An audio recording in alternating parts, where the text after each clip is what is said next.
سنور الدين تحيه. كنظن بانه بالنسبه للجوله الثانيه في هذه اللحظه هذه وفي الجوله الاولى شاهدنا ان الفريق الوطني خلال الجوله الاولى سيطر على المقابله وكان بامكانه انه يخرج فائز على اعتبار انه حصل على العديد من الفرص الواضحه للتسجيل، في حين ان المنتخب البيروفي ما شاهدناش فرص كثيره.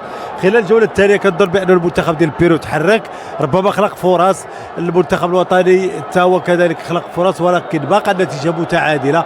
وكنظن بانه المقابله ديال اليوم ربما انا كنقول انها غتمشي في اتجاه التعادل، لانه كاين واحد الاراده ديال جوج فراقي باش يلعبوا الكره بشكل ان كل واحد يبين واحد الصوره اللي معروفه عليه.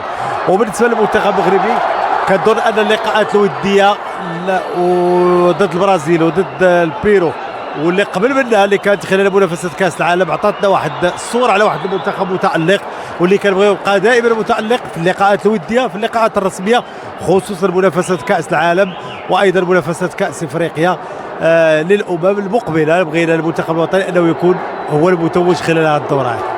طبعا حسن الانتظار الكبير هو كاس افريقيا. شيء اكيد، وانا كنقول بان هذه المقابله الوديه مزيانه، مقابله كمقابله اعداديه، دعم نفسي للاعبين من خلال انتصارات، من خلال اراده او من خلال الاداء. ولكن السؤال كيبقى ان افريقيا غير اوروبا غير امريكا اللاتينيه. ربما افريقيا كنلاحظوا ان المقابلات ملي كتلعب مع واحد الفريق يقدر يسجل الهدف يبدا لونتي جو، ما كيبقاش لو جو. وكنظن بان مجموعه من العوامل كتميز المواجهات الافريقيه على المنافسات او اللقاءات الوديه اللي خاض المنتخب الوطني مع منتخبات من امريكا اللاتينيه او ربما من اوروبا. اذا كنظن انه هذا الشيء خصنا ناخذه بعين الاعتبار باش المنتخب ديالنا يكون في المستوى خلال اليوم الموعود.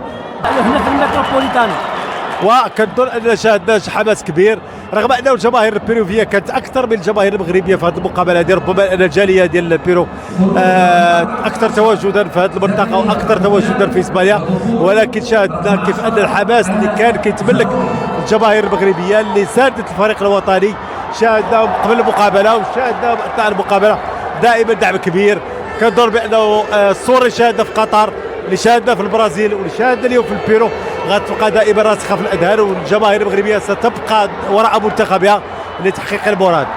حسن الاخرى الكلمه القلب ديالك.